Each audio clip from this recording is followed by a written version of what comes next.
Welcome. I'm very excited today to talk about effective speaking in spontaneous situations. I thank you all for joining us, even though the title of my talk is grammatically incorrect. I thought that might scare a few of you away.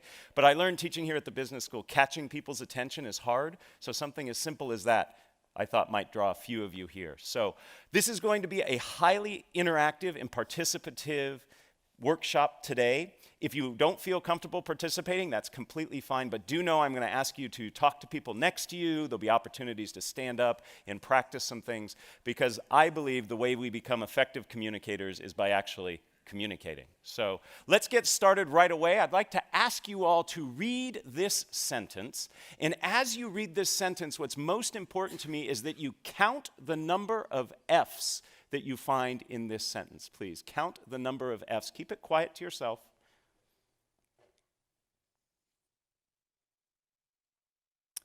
Give you just another couple seconds here. 3, 2, 1. Raise your hand, please, if you found 3 and only 3 F's. Excellent, great. Did anybody find 4? Okay. Anybody find only 5 F's? And anybody find 6? There's 6 F's. What 2-letter word ending in F did many of us miss? Of. We'll make sure to get this to you so you can torment your friends and family at a later date. When I first was exposed to this over 12 years ago, I only found 3, and I felt really stupid. So I like to start every workshop, every class I teach with this to pass that feeling along. No, that's not why I do this. I do this because this is a perfect analogy for what we're going to be talking about today. The vast majority of us in this room, very smart people in this room, were not as effective as we could have been in this activity. We didn't get it right. And the same is true when it comes to speaking in public, particularly when spontaneous speaking. It's little things that make a big difference in being effective. So today we're going to talk about little things in terms of your approach, your attitude, your practice that can change how you feel when you speak in public. And we're going to be talking primarily about one type of public speaking. Not the type that you plan for in advance, the type that you actually spend time thinking about, you might even create slides for. These are the keynotes, the conference presentation, the formal toasts.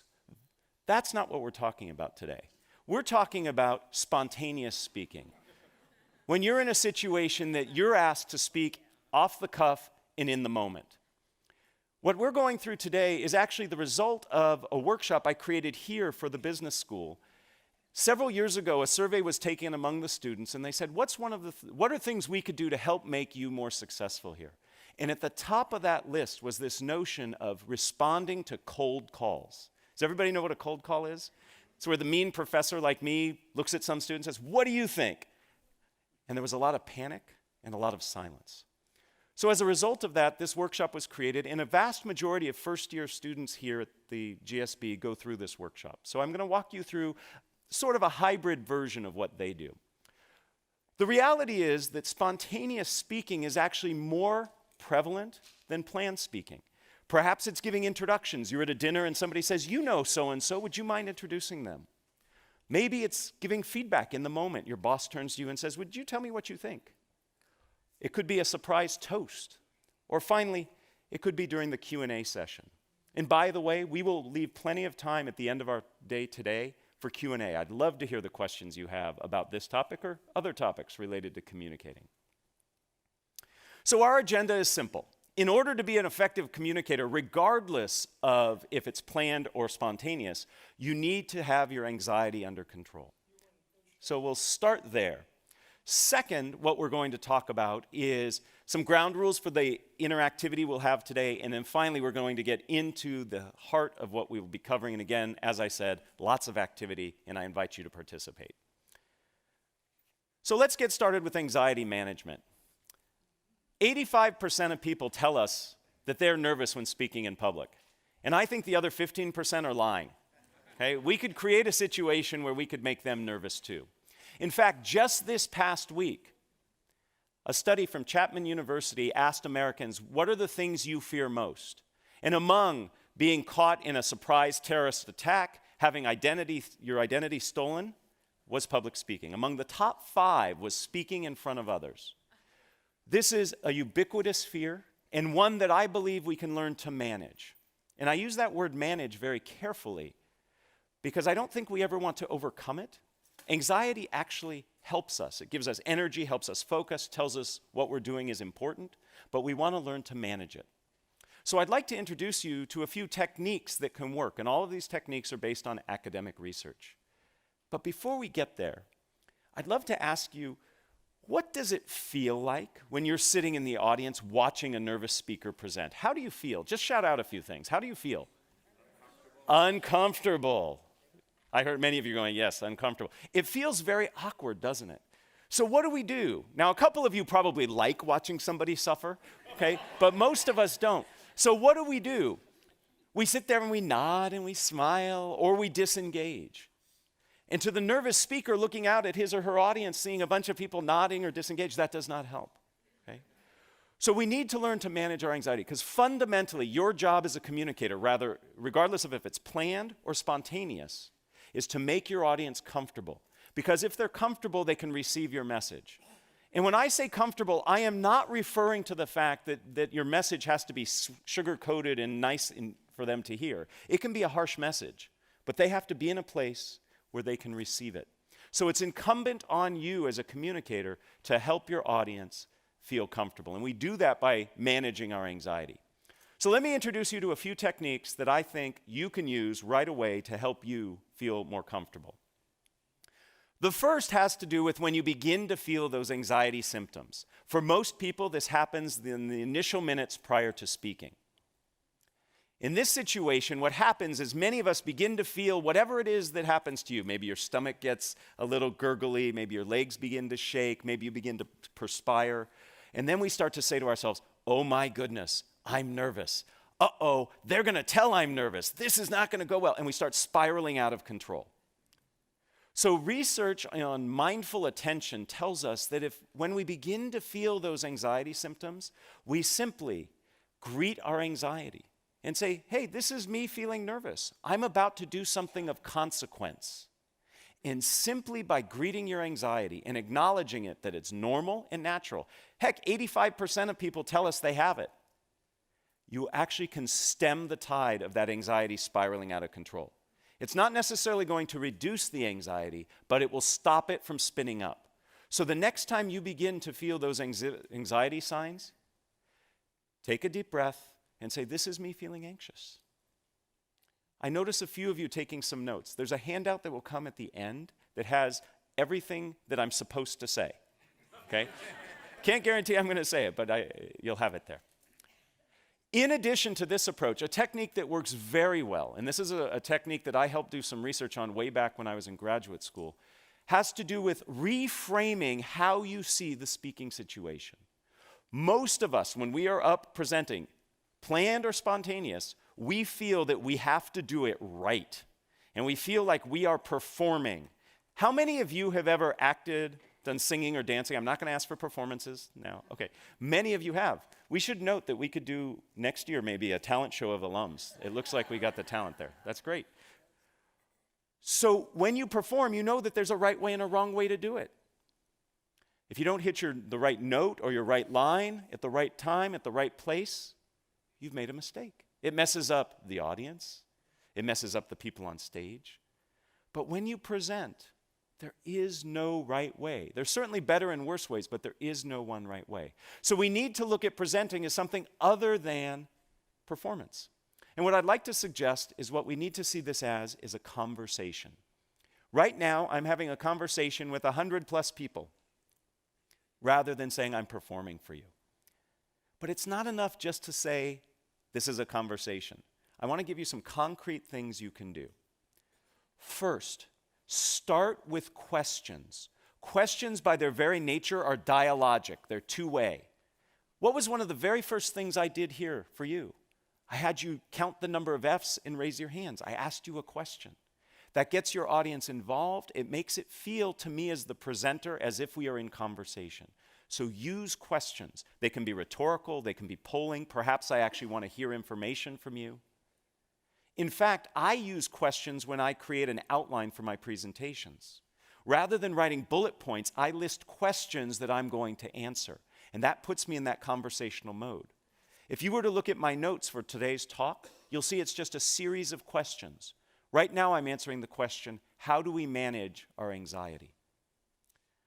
Beyond questions, another very useful technique for making us conversational is to use conversational language. Many nervous speakers distance themselves physically. If you've ever seen a nervous speaker present, he or she will say something like this, "Welcome, I am really excited to be here with you." They pull as far away from you as possible because you threaten us, speakers. You make us nervous, so we want to get away from you. We do the same thing linguistically. We use language that distances ourselves. It's not unusual to hear a nervous speaker say something like, "One must consider the ramifications," or "Today we're going to cover step 1, step 2, step 3. That's very distancing language. To be more conversational, use conversational language. Instead of "one must consider," say, "This is important to you. We all need to be concerned with." Do you hear that inclusive conversational language? Has to do with the pronouns. Instead of step 1, step 2, step 3. First, what we need to do is this. The second thing you should consider is here. Use conversational language. So being conversational can also help you manage your anxiety. The third technique I'd like to share is research that I actually started when I was an undergraduate here. I was very fortunate to study with Phil Zimbardo of the Stanford Prison Experiment fame. Many people don't know that Zim actually was instrumental in starting one of the very first shyness institutes in the world, and especially in the country. And I did some research with him that looked at how your orientation to time influences how you react. And what we learned is if you can bring yourself into the present moment, rather than being worried about the future consequences, you can actually be less nervous. Most of us, when we present, are worried about the future consequences. My students are worried they're not going to get the right grade. Some of you are worried you might not get the funding, you might not get the support, you might not get the laughs that you want. All of those are future states. So if we can bring ourselves into the present moment, we're not going to be as concerned about those future states, and therefore we'll be less nervous. There are lots of ways to become present-oriented. I know a professional speaker. He's paid $10,000 an hour to speak. It's a good gig. He gets very nervous. He's up in front of crowds of thousands. Behind the stage, what he does is 100 push-ups right before he comes out. You can't be that physically active and not be in the present moment. Now, I'm not recommending all of us go to that level of exertion because he starts out of breath and sweaty. Right? But a walk around the building before you speak, that can do it. There are other ways. If you've ever watched athletes perform and get ready to do their event, they listen to music. They focus on a song or a playlist that helps get them in the moment. You can do things as simple as counting backwards from 100 by tough numbers like 17. I'm going to pause because I know people in the room are trying. Yeah. Gets hard after that third or fourth one, I know. My favorite way to get present-oriented is to say tongue twisters. Saying a tongue twister forces you to be in the moment, otherwise you'll say it wrong. And it has the added benefit of warming up your voice. Most nervous speakers don't warm up their voice. They retreat inside themselves and start saying all these bad things to themselves. So saying a tongue twister can help you be both present-oriented and warm up your voice. Remember I said today we're going to have a lot of participation? I'm going to ask you to repeat after me my favorite tongue twister. And I like this tongue twister because if you say it wrong, you say a naughty word. And I'm going to be listening to see if I hear any naughty words this morning. Okay? Repeat after me. It's only 3 phrases. I slit a sheet. A sheet I slit. And on that slitted sheet I sit.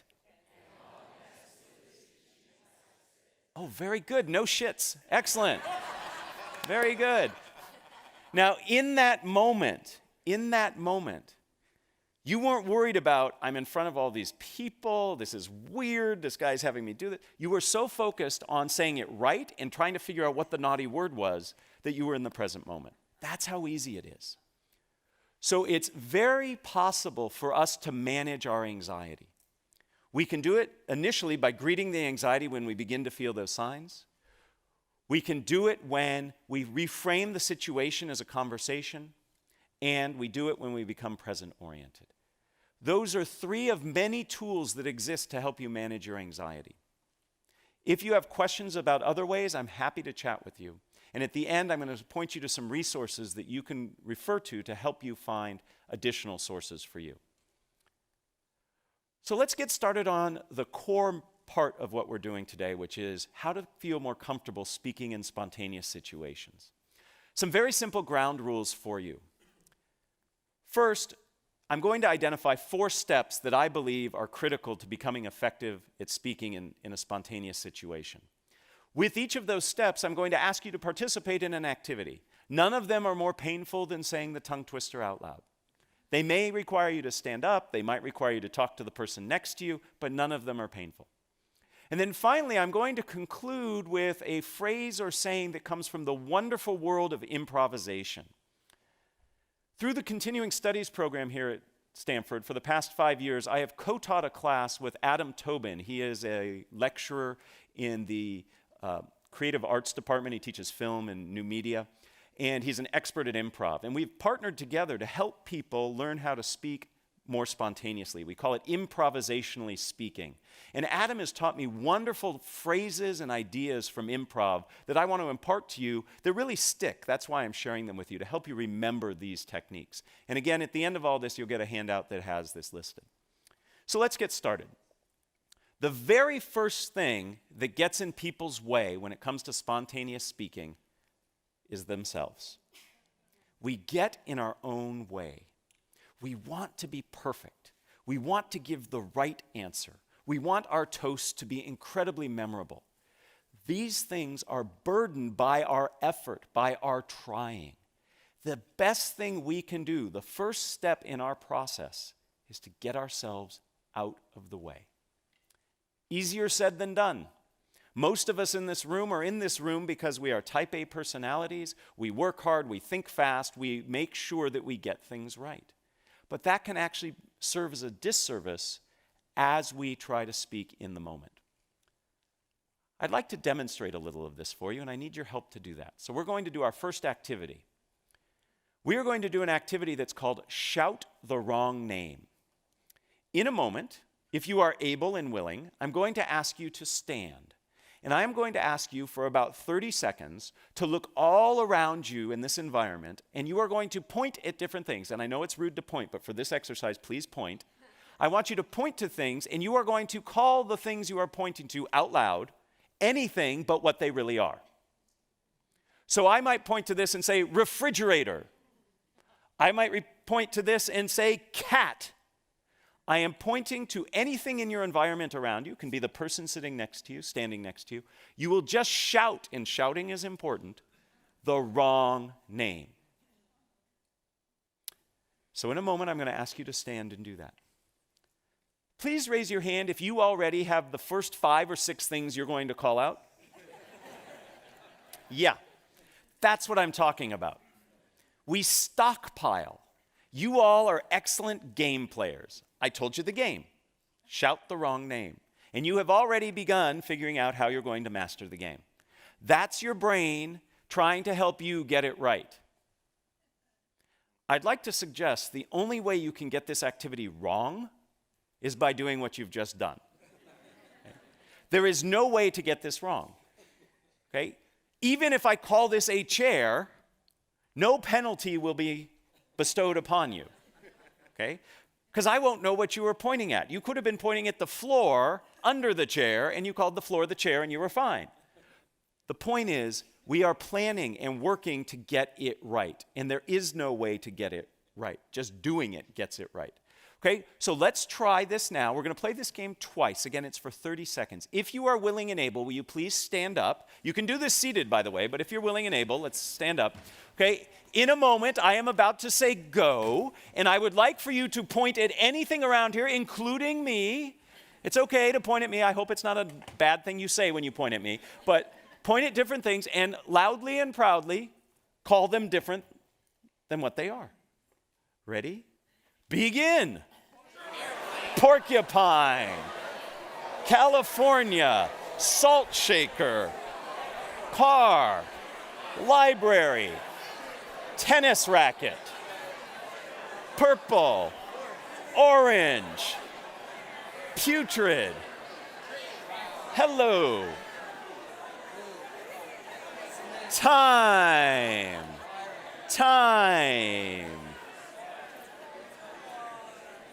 You can stay standing because in a mere moments we're going to do it again. So if you're comfortable standing, we're about to do it again. First, thank you. That was wonderful. I heard great words being called out. It was fun. And some of you in the back were doing it in sync, so it looked like you were doing some 70s disco dance. It was awesome. Okay? This was great. Now, let me ask you just a few questions. Did you notice anything about the words that you were saying? Did we find patterns, perhaps? Maybe some of you were going through fruits and vegetables. A few of you were going through things that started with the letter A, right? That's your brain saying, okay, you told me not to stockpile, so I'm going to try to be a little more devious, and I'm going to give you patterns, okay? Same problem. When we teach that class I told you about, that improvisationally speaking class, we like to say, your brain is there to help you. These things it's doing have helped you be successful, but like a windshield wiper, we just want to wipe those suggestions away and see what happens, okay? So we're going to do this activity again. This time, try the best you can to thank your brain if it provides you with patterns or stockpiles, and just say, thank you, brain, and disregard them, okay? So let's see what happens when we're not stockpiling and we're not playing off patterns. We'll do this for only 15 seconds. See how this feels. Baby steps. Ready? Begin. Kodak. Bicycle chain.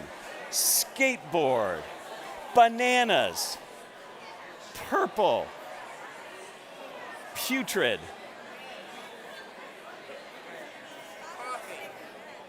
Time. Please have a seat. Thank you again. Did you notice a difference between the second time and the first time? Yes. Was it a little easier that second time? No. That's okay. We're just starting. These skills are not like a light switch. It's not like you learn these skills and then all of a sudden you can execute on them. This is a wonderful game. This is a wonderful game to train your brain to get out of its own way. You can play this game anywhere, anytime. I like to play this game when I'm sitting in traffic. Makes me feel better. I shout things out. They're not the naughty things that I want to be shouting out, but I shout out things and it helps. You're training yourself to get out of your own way. You're working against the muscle memory that you've developed over the course of your life with a brain that acts very fast to help you solve problems. But in essence, in spontaneous speaking situations, you put too much pressure on yourself trying to figure out how to get it right. So a game like this teaches us to get out of our own way. It teaches us to see the things that we do that prevent us from acting spontaneously. In essence, we are reacting rather than responding. To react means to act again. You've thought it and now you're acting on it. That takes too long and it's too thoughtful. We want to respond in a way that's genuine and authentic. So the maxim I would like for you to take from this, and again, these maxims come from improvisation, is one of my favorite: dare to be dull. And in a room like this, telling you dare to be dull is offensive, and I apologize. But this will help. Rather than striving for greatness, dare to be dull. And if you dare to be dull and allow yourself that, you will reach that greatness. It's when you set greatness as your target that it gets in the way of you ever getting there. Because you over-evaluate, you over-analyze, you freeze up. So the first step in our process today is to get out of our own way. Dare to be dull. Easier said than done, but once you practice, in a game just as simple as the one we practiced, is a great way to do it. But that's not enough. Getting out of our own way is important, but the second step of our process has us change how we see the situation we find ourselves in. We need to see the speaking opportunity that we are a part of as an opportunity rather than a challenge and a threat. When I coach executives on Q&A skills, when they go in front of the media or whatever, investors, They see it as an adversarial experience, me versus them. And one of the first things I work on is change the way you approach it. A Q&A session, for example, is an opportunity for you. It's an opportunity to clarify. It's an opportunity to understand what people are thinking. So if we look at it as an opportunity, it feels very different. We see it differently, and therefore we have more freedom to respond. When I feel that you are challenging me, I am going to do the bare minimum to respond and protect myself. If I see this as an opportunity where I have a chance to explain and expand, I'm going to interact differently with you. So spontaneous speaking situations are ones that afford you opportunities. So when you're at a corporate dinner and your boss turns to you and says, "Oh, you know him better than the rest. Would you mind introducing him?" You say, "Great, thank you for the opportunity," rather than, right? I better get this right. So see things as an opportunity. I have a game to play to help us with this. This is a fun one. The holidays are approaching. We all in this room are going to give and receive gifts. Here's how this game will work. It works best if you have a partner. So I'm hoping you can work with somebody sitting next to you. If there's nobody sitting next to you, you turn around, introduce yourself, great way to connect. If not, you can play this game by yourself. It's just a little harder and you can't do the second part of the game. So after I explain the game, this gives you a chance to get to know somebody. Here's how it works. If you have a partner, you and your partner are going to exchange imaginary gifts. Okay? Pretend you have a gift. It can be a big gift, it can be a small gift. And you will give your gift to your partner. Your partner will take the gift and open it up and will tell you what you gave them. Because you just gave them a gift. So you are going to open up the box and you're going to look inside and you are going to say the first thing that comes to your mind in the moment, not the thing you have all just thought of. Or the thing after that. Remember what we talked about before? That still plays. That's still in play. Okay, you're stockpiling. Look in there. My favorite that I said, somebody gave me a gift during playing this game. I looked inside and I saw a frog leg. I don't know why I saw a frog leg, but that's what I said. That's the first part of the activity. Now, the opportunity is twofold in this game. The opportunity is for you, the gift receiver, to name a gift. That's kind of fun. That's an opportunity. It's not a threat. But the real opportunity is for the gift giver, because the gift giver then has to say, so you look and you say, "Thank you for giving me a frog's leg," and the person will look at you and say, "I knew you wanted a frog's leg because..." So whatever you find, the person who has received it is going to say, "Absolutely, I'm so glad you're happy. I got it for you because..." So you have to respond to whatever they say, right? What a great opportunity. Now, some of you are sitting there going, "Oh, that's hard. I don't want to do it. I'm going to make a fool out of myself." Others of you are, if you're following this advice, are saying, "What a great opportunity," right? So the game again is played like this. You and your partner will each will exchange a gift. One will start, then the other will follow. The first person will give a gift to the second person opens the box, however big the box is, and if the box is big and you find a penny in it, perfect, doesn't matter. If the box is heavy and you find a feather in it, fine. There's no way to get it wrong, okay? Whatever's in the box is in the box. You can return it and get what you wanted later, okay? The person, then, you will name it, you'll say, "Thank you for the," whatever you saw in the box. The person who gave it to you will say, "I'm so glad you're excited. I got it for you because..." And you will give a reason that you got them whatever they decided you gave them. Make sense? All right. So very quickly, just in 5 seconds, find a partner if you're willing to do this with a partner. Everybody have a partner? Okay.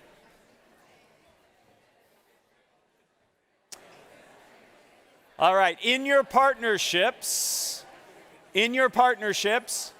pick an A person and a B person. You may stand or sit. It's totally up to you. Pick an A and pick a B. Okay? B goes first. Ha, ha, ha. All right. B, give A a gift. B, give A a gift. A, thank them. And then B will name and give the reason they gave it to him.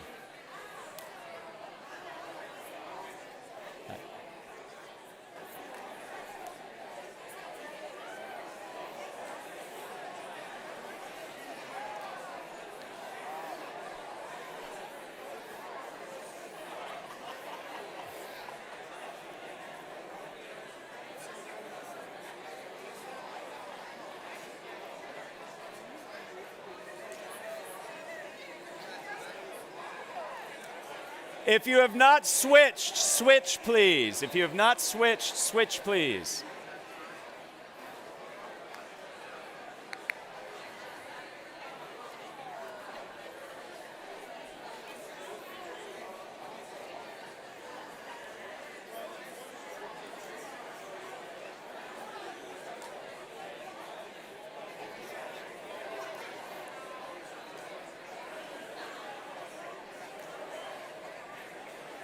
Let's wrap it up in 30 seconds, please. Let's wrap it up.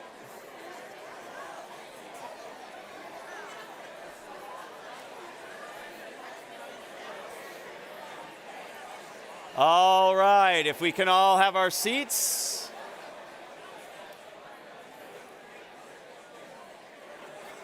If we can all take our seats, please. I know I'm telling a room of many MBA alums to stop talking, and that's hard.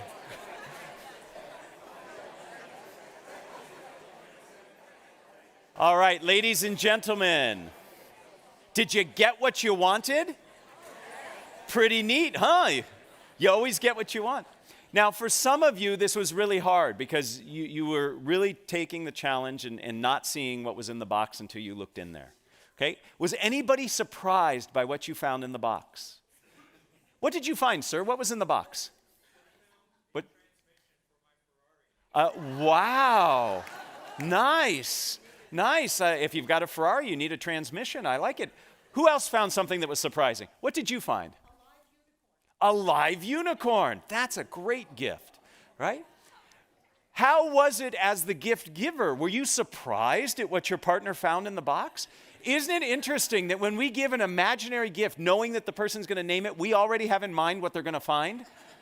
And when they say live unicorn, we go, well, that's interesting, right? So the point of this game is to, one, remind ourselves we have to get out of our own way, like we talked about before, but to see this as an opportunity and to have fun. I love watching people play this game. The number of smiles that I saw amongst you, and I have to admit, when I first started, some of you looked a little dour, a little doubting, okay? But in that last game, you were all smiling and looked like you were having fun. So when you reframe the spontaneous speaking opportunity as an opportunity, as something that you can co-create and share, all of a sudden, you are less nervous, less defensive, and you can accomplish something pretty darn good. In this case, a fun outcome. This reminds us of perhaps the most famous of all improvisation sayings, yes and. A lot of us live our communication lives saying no but. Yes and opens up a tremendous amount of opportunities. And this doesn't mean you have to say yes and to a question somebody asks. This just means the approach you take to the situation. So you're going to ask me questions. That's an opportunity. Yes, and I will follow through. Versus no and being defensive. So we've accomplished the first two steps of our process. First, we get out of our own way, and second, we reframe the situation as an opportunity. The next phase is also hard but very rewarding, and that is to slow down and listen. You need to understand the demands of the requirement you find yourself in order to respond appropriately. But often, we jump ahead. We listen just enough to think we got it, and then we go ahead, starting to think about what we're going to respond, and then we respond. We really need to listen. Because fundamentally, as a communicator, your job is to be in service of your audience. And if you don't understand what your audience is asking or needs, you can't fulfill that obligation. So we need to slow down and listen. I have a fun game to play. In this game, you are going to SPLLEVERYTHINGYOUSAY. TOYOURPARTNER. I will translate. You are going to get with the same partner you just worked with, and you are going to have a very brief conversation about something fun that you plan to do today, I know this is the most fun you're going to have all day, but the next fun thing you're going to do today, you are going to tell your partner what you are going to do that will be fun today, but you are going to do so by spellingit. Okay? So you're going to spell it. It's okay if you are not a good speller. Okay? You'll see the benefit of doing this. So, with the partner you just worked with, person A is going to go first this time. You are simply going to tell your partner, actually you're going to spell to your partner what it is of fun, something of fun, that you're going to do today. Okay? Do what you were really going to do for fun and not do things like FEEDTHECAT, right? Just because you don't want to spell, right? So you can use big words. All right, 30 seconds each. Spell to your partner something fun that you're going to do today.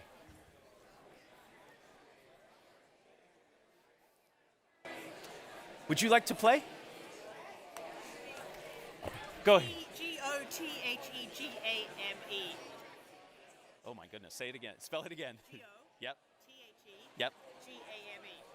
EXCELLENT. IHOPETHAT THEYWIN.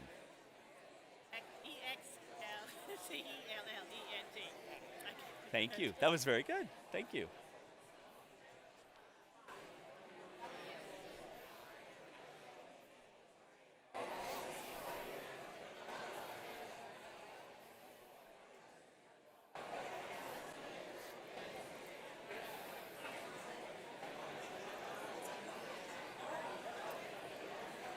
If you have not switched, switch. Take 30 more seconds with the new partner spelling.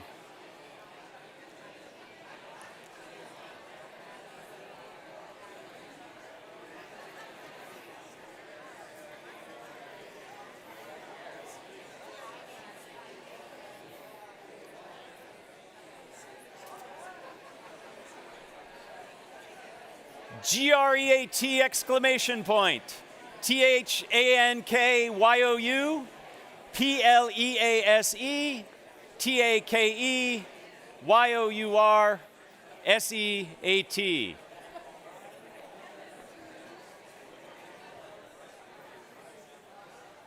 So what did we learn? What did we learn? Besides that we're not so good at spelling. You have to pause between the words. How did this change your interaction with the person you were interacting with? What did you have to do? Focus and listen. And you can't be thinking ahead. You have to be in the moment. When you listen and truly understand what the person is trying to say, then you can respond in a better way, a more targeted response. We often don't listen. So we start by getting out of our own way. We then reframe the situation as an opportunity. Those are things we do inside our head. But in the moment of interacting, we have to listen first before we can respond to the spontaneous request. Perhaps my most favorite maxim comes from this activity. Don't just do something, stand there. Listen, and then respond. Now, how do we respond? That brings us to the fourth part of our process. And that is, we have to tell a story. We respond in a way that has a structure. All stories have structure. We have to respond in a structured way. The key to successful spontaneous speaking, and by the way, planned speaking, is having a structure. I would like to introduce you to two of the most prevalent and popular and useful structures you can use to communicate a message in a spontaneous situation. But before we get there, we have to talk about the value of structure. It increases what is called processing fluency, the effectiveness of which or through which we process information. We actually process structured information roughly 40% more effectively and efficiently than information that's not structured. I love looking out in this audience because you will remember, as I remember, phone numbers. When you had to remember them if you wanted to call somebody. Okay, young folks today don't need to remember phone numbers. They just need to look at a picture, push a button, and then the voice starts talking on the other end. 10-digit phone numbers, it's actually hard to remember 10-digit phone numbers. How did you do it? You chunked it into a structure, 3, 3, and 4. Structure helps us remember. The same is true when speaking spontaneously or in a planned situation. So let me introduce you to 2 useful structures. The first useful structure you have probably heard or used in some incarnation. It is the problem, solution, benefit structure. You start by talking about what the issue is, the problem. You then talk about a way of solving it, and then you talk about the benefits of following through on it. Very persuasive, very effective. Helps you as the speaker remember it, helps your audience know where you're going with it. When I was a tour guide on this campus many, many, many years ago, what do you think the single most important thing they drilled into our head? It took a full quarter, by the way, to train to be a tour guide here. They used to line us up at one end of the quad and have us walk backwards straight, and if you failed, you had to start over. To this day, I can walk backwards in a straight line because of that. As part of that training, what do you think the most important thing they taught us was? Never lose your tour group. I'm not joking. Never lose your tour group. The same is true as a presenter. Never lose your audience. The way you keep your audience on track is by providing structure. None of you would go on a tour with me if I said, "Hi, my name's Matt, let's go." You want to know where you're going, why you're going there, how long it's going to take. You need to set expectations, and structure does that. Problem, solution, benefit is a wonderful structure to have in your back pocket. It's something that you can use quickly when you're in the moment. It can be reframed so it's not always a problem you're talking about. Maybe it's an opportunity. Maybe there's a market opportunity you want to go out and capture. It's not a problem that we're not doing it, but maybe we'd be better off if we did. So it becomes opportunity, solution, which are the steps to achieve it, and then the benefit. Another structure, which works equally well, is the what, so what, now what structure. You start by talking about what it is. Then you talk about why it's important, and then what the next steps are. This is a wonderful formula for answering questions, for introducing people. So if I'm in the moment somebody asks me to introduce somebody, I change the what to who. I say who they are, why they're important, and what we're going to do next. Maybe listen to them, maybe drink our wine, whatever, right? What, so what, now what? The reality is this: when you are in a spontaneous speaking situation, you have to do 2 things simultaneously. You have to figure out what to say and how to say it. These structures help you by telling you how to say it. If you can become comfortable with these structures, you can be in a situation where you can respond very ably to spontaneous speaking situations. We're going to practice, because that's what we do. Here's the situation. Is everybody familiar with this child's toy? It's a Slinky. Okay? You are going to sell this Slinky to your partner using either problem, solution, benefit, or opportunity, solution, benefit. What does the Slinky provide you? Or you could use what, so what, now what? What is it? Why is it important? And the next steps might be to buy it. Okay? So by using that structure, see how already it helps you? It helps you focus. Get with your partner. And we're only going to have one partner sell to the other partner. Okay? So get with your partner. One of you will volunteer to sell to the other. Okay? Sell a Slinky using problem, solution, benefit, or what, so what, now what. Please begin.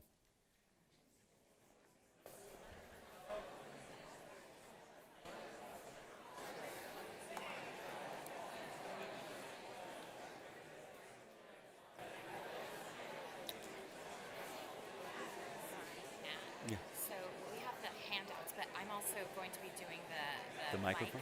So when I debrief this, you can go ahead and pass them out. Okay, Does that make sense? After Q&A? No, after this activity. Okay, and then after that we'll do Q&A. Correct.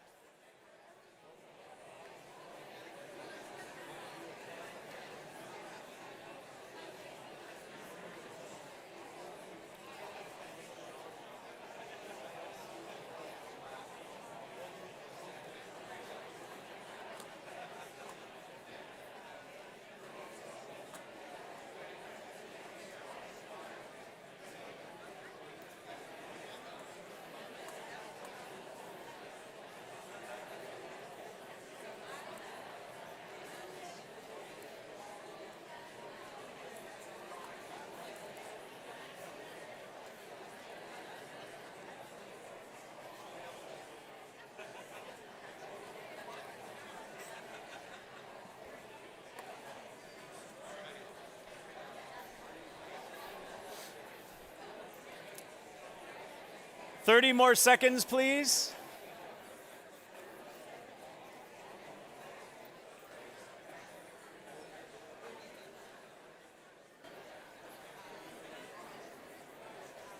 Excellent. Let's all close the deal, seal the deal. I have never seen more people in one place doing this at the same time. I love it. I teach people to gesture and gesture big. It's great. I love it.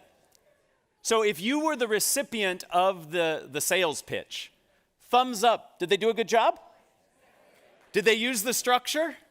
Awesome. I'm recruiting you all for my next business as my salespeople. Please try to ignore this, but as we're speaking, the handout I told you about is coming around. On the back of that handout, you are going to see a list of structures, the two we talked about and several others, that can help you in spontaneous speaking situations. These structures help because they help you understand how you're going to say what you say. Structure sets you free, and I know that's kind of ironic, but it's true. If you have that structure, then you're free to think about what it is you're going to say. It reduces the cognitive load of figuring out what you're saying and how you're going to say it. All of this is on that handout. Okay? So what does this all mean? It means that we have within our ability the tools and the approaches to help us in spontaneous speaking situations. The very first thing we have to do is manage our anxiety, because you can't be an effective speaker if you don't have your anxiety under control. And we talked about how you can do that by greeting your anxiety, reframing as a conversation, and being in the present moment. Once you do that, you need to practice a series of 4 steps that will help you speak spontaneously. First, you get out of your own way. I would love it if all of you, on your way from here to the football game, point at things and call them the wrong name. It'll be fun. If most of us do it, then it won't be weird. If only 1 and 2 of us do it, it'll be weird. Right? Second, give gifts. By that I mean see your interactions as ones of opportunity, not challenges. Third, take the time to listen. Listen. And then finally, use structures. And you have to practice these structures. I practice these structures on my kids. I have 2 kids. When they ask me questions, I usually answer them in what, so what, now what. They don't know it. But when they go over to their friends' houses and they see their friends ask their dads questions, they don't get what, so what, now what. So, you have to practice. The more you practice, the more comfortable you will become. Ultimately, you have the opportunity before you to become more compelling, more confident, more connected as a speaker if you leverage these techniques. If you're interested in learning more, this is where I do a little plug. Okay, I've written a book. Many of the MBA students who take the strategic communication classes here that I and others teach read it. It's called Speaking Up Without Freaking Out. More importantly, there's a website here that I curate called No Freaking Speaking, and it has lots of information that I've written and others have written about how to become more effective at speaking. So that's the end of my plug. What I'd really like to do is enter into a spontaneous speaking situation with you. And I would love to entertain any questions that you have. There are 2 people who are running around with microphones. So some of us who remember the Phil Donahue show, we're going to do a little bit of that. If you have a question, the microphone will come, and I'm happy to answer it. There we go. I think if you... Is it on? Yeah. Okay. We can hear you. Great. Can you talk about hostile situations? Hostile situations, yes. So when you find yourself in a challenging situation, first, it should not become a surprise to you. It should not be a surprise. Before you ever speak, you should think about what is the environment going to be like. So it shouldn't surprise you that there might be some challenges in the room. When there are hostile situations that arise, you have to acknowledge it. So if somebody says, "That's a ridiculous idea, why did you come up with that?" To simply say, "So the idea I came up with was," right? Acknowledge the emotion. I recommend not naming the emotion. Okay? So you sound really angry. The person says, "I'm not angry, I'm frustrated." Now we're arguing over their mental state, right? Emotional state. So I say something like, "I hear you have a lot of passion on this issue," or "I hear there's great concern from you." So you acknowledge the emotion, because otherwise it sits in the room. And then reframe or respond the way that makes sense. So if somebody raises their hand and says, "Your product is ridiculously priced. Why do you charge so much?" I might say, "I hear great concern, And what you're really asking about is the value of our product. And I would give my value proposition, and then I would come back and say, and because of the value we provide, we believe it's priced fairly. So you answer the question about price, but you reframe it in a way that you feel more comfortable answering it. So the way to do this is to practice all the skills we just talked about. The only skill that I'm adding to this is the awareness in advance that you might be in that situation. First, I have to truly listen to what I'm hearing, right? It's very easy for me when I hear a challenging question to get all defensive and not hear what the person's asking. I see it as an opportunity to reframe and explain. Okay, so again, you have to practice, but that's how I think you address it. Are there other questions? I see a question back here. Yes, please. Yes, first of all, thank you very much. Great presentation. Thank you. For a lot of the speaking I do, I have remote audiences, so audiences distributed all over the country with telecom. Any tips for those kinds of audiences? So when you are speaking in a situation where not everybody is co-located, okay? In fact, right at this very moment, there are people watching this presentation remotely. What you need to do is be mindful of it. Second, try to include engagement techniques where the audience actually has to do something. So physical participation is what we did here through the games. You can ask your audience to imagine something. Imagine what it would be like if, when we try to achieve a goal. Rather than saying, here's the goal we're trying to achieve, say, imagine what it would be like if. See what that does to you. It pulls you in. I can take polling questions. Most of the technology that you're referring to has some kind of polling feature. You can open up some kind of wiki or Google Doc or some collaborative tool where people can be doing things and you can be monitoring that while you're presenting. So I might take some breaks. I talk for 10, 15 minutes and say, okay, let's apply this and let's go into this Google Doc I've created and I see what people are doing. So it's about variety and it's about engagement. Those are the ways that you really connect to people who are remote from you. Other questions? Who you're pointing? Oh, I've got to look for where the mic is. Yes, please. This may be similar to the first question, Sure. but I do a lot of expert witness testimony. What's your recommendation for handling cross-examination, specifically? I Specifically, feel like I'm hostile being cross-examined. Right. That's very hostile. So in any speaking situation that you go into that has some planned element to it, I recommend identifying certain themes that you think are important or believe need to come out. And then with each one of those themes, have some examples and concrete evidence that you can use to support it. You don't go in with memorized terms or ways of saying it. You just have ideas and themes, and then you put them together as necessary. So when I'm in a situation where people are interrogating me, I have certain themes that I want to get across and make sure that I can do that in a way that fits the needs in the moment. If it's hostile, again, the single best tool you have to buy yourself time and to help you answer a question efficiently is paraphrasing. The paraphrase is like the Swiss Army knife of communication. If you remember the show MacGyver, it's your MacGyver tool, right? So when a question comes in, the way you paraphrase it allows you the opportunity to reframe it, to think about your answer, and to pause and make sure you got it right. So when you're under those situations, if you have the opportunity to paraphrase, say, so what you're really asking about is X, Y, and Z, that gives you the opportunity to employ one of these techniques. Now, I've never been an expert witness because I'm not an expert on anything, but those tools, I believe, could be helpful. The microphone is back there. Thank you. Thank Yes. you so much. This has been so helpful and enjoyable this good. morning. Thank you. Would you please show the last screen so we can get down the name of the book that you've written and the information? Absolutely. Thank you. I think they actually, you might even have an opportunity to, and it's on the sheet too. Everything I said is on the back of that sheet, but I'm happy to have this behind me while I talk. Other questions? Yes, please. Yes, I work with groups that that represent many different cultural backgrounds. Yes. So are there any caveats, or is this a universal strategy? So in terms of, from your perspective as the speaker, I believe this applies. But whenever you communicate, part of the listening aspect is also thinking about is, who is my audience and what are their expectations? So what are the cultural expectations of the audience that I'm presenting to? So there might be certain norms and rules that are expected. So when I travel and do talks, I have to take into account where I'm doing the presentation. So I help present in the Ignite program. And if you have not heard about the Ignite program here at the GSB, it's fantastic.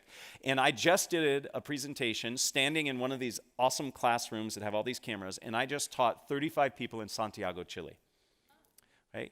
And I needed to understand the cultural expectations of that area and what they expect and what they're willing to do when I ask them to participate. So it's a part of that listening step where you reflect on what are the expectations of the audience.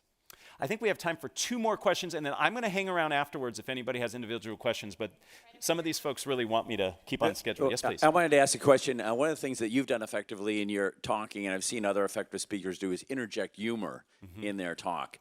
What are the risks and rewards of trying to do that? Well, first, thank you, and I appreciate all of you laughing. That's the sum total of all my jokes. You've heard them. I am not funny beyond those jokes. So humor is wonderfully connecting. It's wonderfully connecting. It's a great tool for connection. It is very, very risky. Cultural reasons get in the way.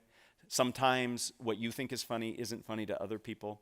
What research tells us is that if you're going to try to be funny, self-deprecating humor is your best bet, okay? Because it is the least risky. There is nothing worse than putting out a joke and having no response. It actually sets you back farther than if you would have gotten, where you would have gotten if the joke would have hit. So, basic fundamentals you need to think about with humor. 1, is it funny? How do I know? I ask other people first. 2nd, what happens if it doesn't work? Have a backup plan, right? And then 3rd, if you're worried about the answers to those first 2, don't do it, right?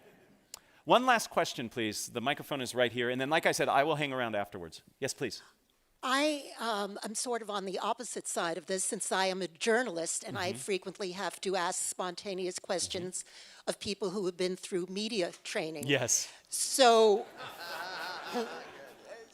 any tips for chinks in the armor, way to ask a question without being antagonistic but get a facsimile of a straight answer? Well, so let me give you 2 answers. One is I have young boys, and the power of the why is great. Just ask why a couple times, and you can get through that first 2 layers of training. You know, why do you say that? How do you feel about that? The second bit is what I have found successful in getting people I do this to get people to answer in a more authentic way. What I'll do is I'll ask them to give advice. So what advice would you give somebody who's challenged with this? Or what advice would you give to somebody in this situation? And by asking for the advice, it changes the relationship they have to me as the question asker, and I often get much more rich, detailed information. So the power of the why, and then put them in a position of providing guidance, and that can really work. With that, I am going to thank you very much. I welcome you to ask questions later, and enjoy the rest of your reunion weekend. Thank you.